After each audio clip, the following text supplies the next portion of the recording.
At exactly 2:13 a.m., her phone was still charging on the bed. The screen lit up again and again and again. But she wasn't there. And what investigators would later discover made even less sense.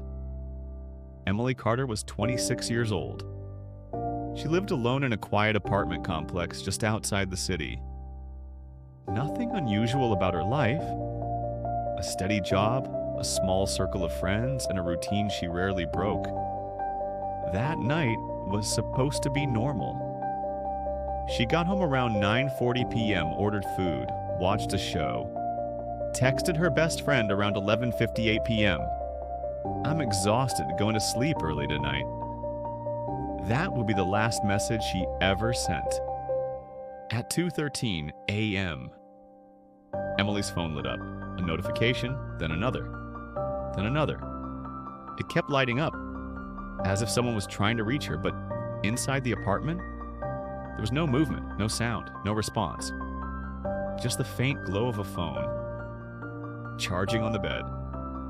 The next morning, Emily didn't show up to work. That alone was strange. She never missed work. By 11:30 a.m., her manager called. No answer. Her friend called. No answer. By late afternoon, someone decided to check on her. When they arrived, the door wasn't forced open. It wasn't broken. It was unlocked.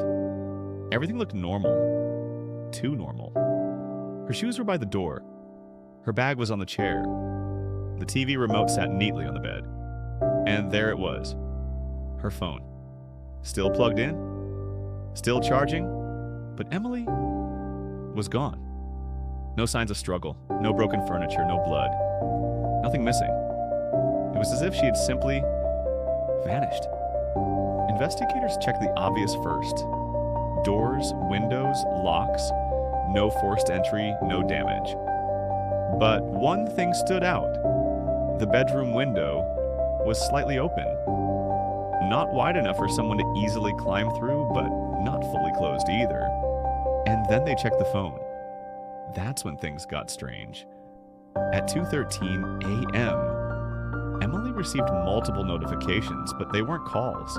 They weren't messages. They were app alerts, random, back to back, as if something had triggered her phone repeatedly, and then one final activity at 2:17 a.m. The screen was unlocked for exactly 4 seconds, then locked again. No outgoing messages, no calls, just opened and closed. The building had cameras, not inside the apartment, but outside. The hallway camera showed nothing unusual. No one entered.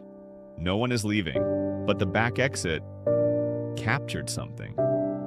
At 2:21 a.m., a shadow passed quickly across the frame. Too fast to identify, too unclear to confirm. But it was there. Emily Carter was never found. No confirmed sightings, no trace. Just a phone, charging on the bed, a window slightly open, and 4 seconds of unexplained activity. So the question still remains. If she never left through the front door, then how did she disappear? And if you were in that room at 2:13 a.m., would you have noticed what was about to happen?